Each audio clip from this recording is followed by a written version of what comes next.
Tonight, I'm going to tell you a few true horror events people have shared on the internet, real experiences, real encounters, moments that still haunt the people who lived through them. So before we begin, make sure you're not alone, and whatever you do, don't look behind you. I was babysitting two kids one night, a 5-year-old and a 3-year-old. We were playing before bed, nothing unusual. They had this tiny toy piano, and I taught the older one how to play Mary Had a Little Lamb. Later, when they were tucked into their bunk beds, I sat on the top bunk, reading bedtime stories.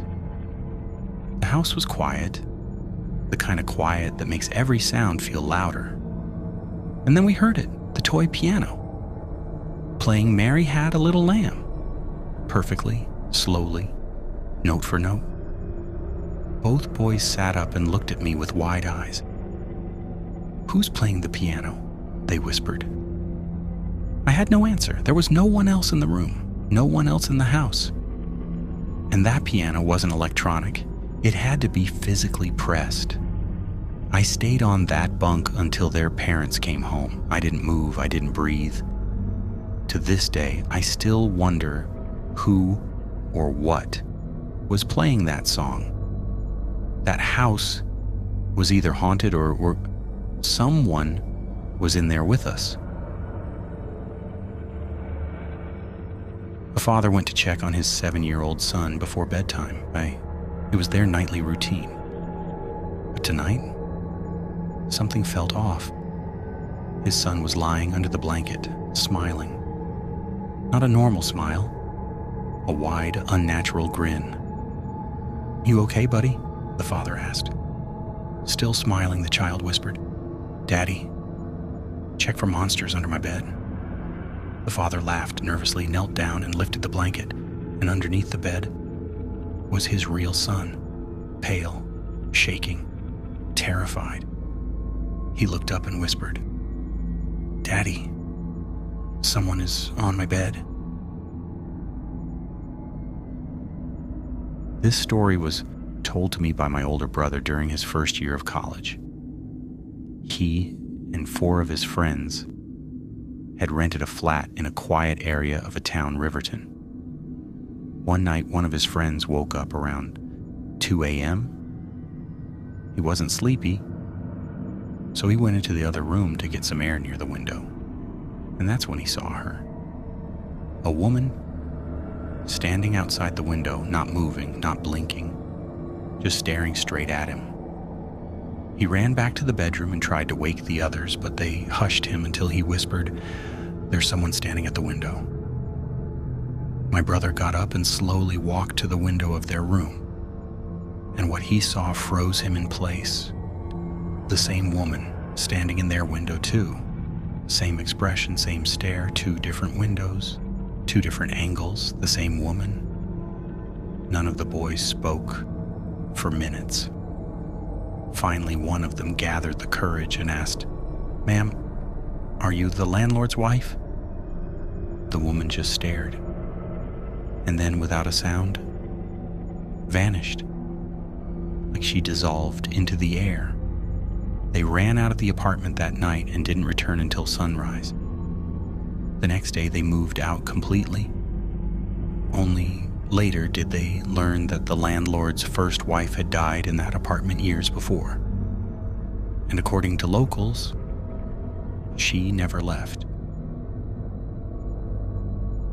A girl was upstairs in her room one evening, finishing her homework. It was quiet, the kind of normal, peaceful quiet every house has right before dinner.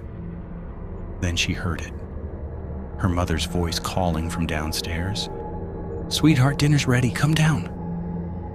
She stood up immediately and headed toward the stairs. But before she could take a single step, a pair of hands grabbed her from behind. They pulled her into the small laundry room beside the staircase. She panicked, ready to scream until she saw who it was. Her real mother, eyes wide, tired, watery, terrified. In a trembling whisper, she said, "Don't go down there, honey. I heard it too."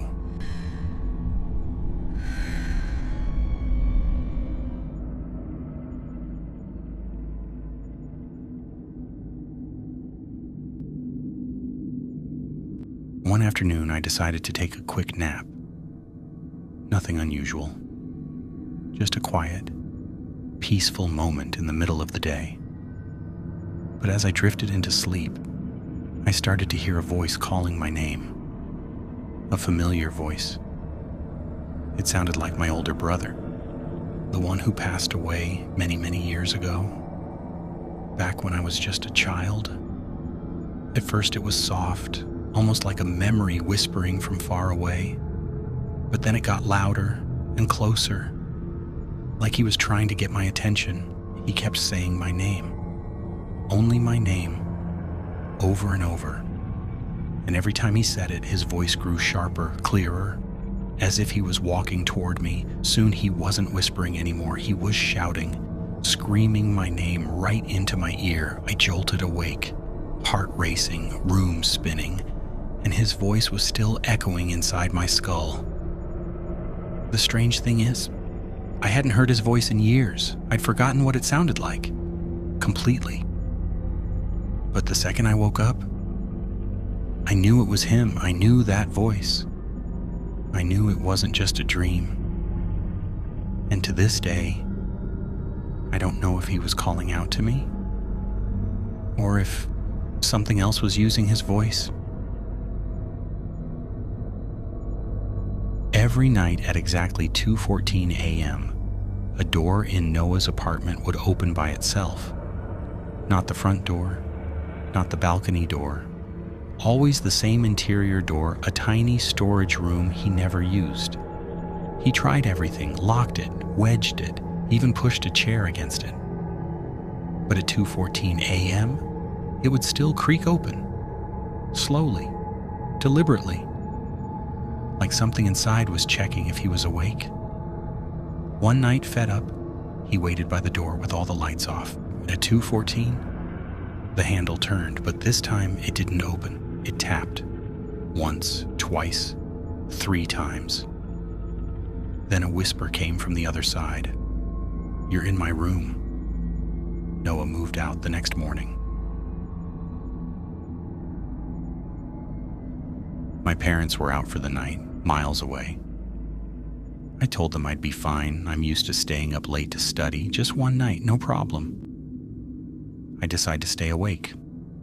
Lights low. Laptop open. The door is locked, like I always do when I'm studying. A video plays beside a plate of untouched dinner. Halfway through, something moves behind me. I turn. The door is opening. Slow, quiet, like someone on the other side doesn't want me to hear. Every part of me freezes. I fumble the time on my screen.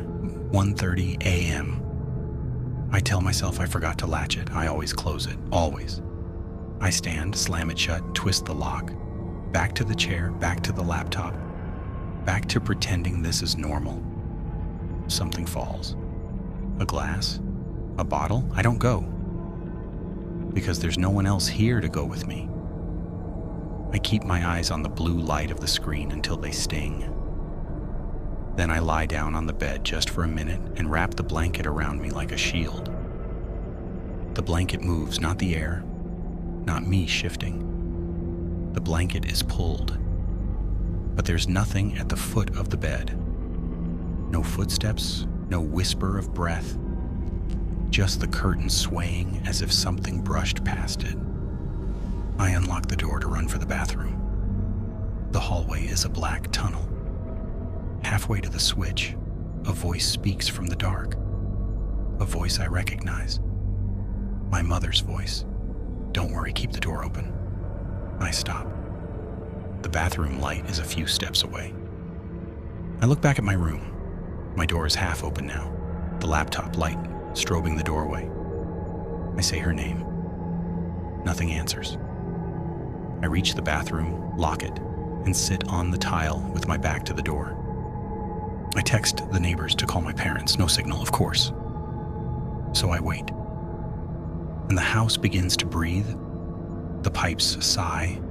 The floor settles. The air vents hum. But under all of it, there's something else. A slow drag along the hallway carpet, a weight stopping at each door, listening. It stops outside the bathroom.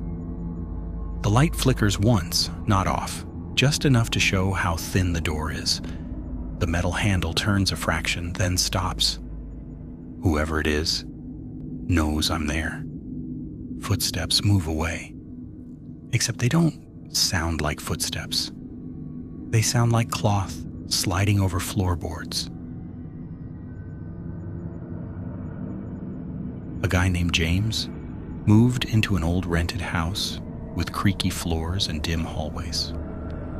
The landlord mentioned it had one bedroom, but James noticed something strange. There were two doors side by side in the hallway.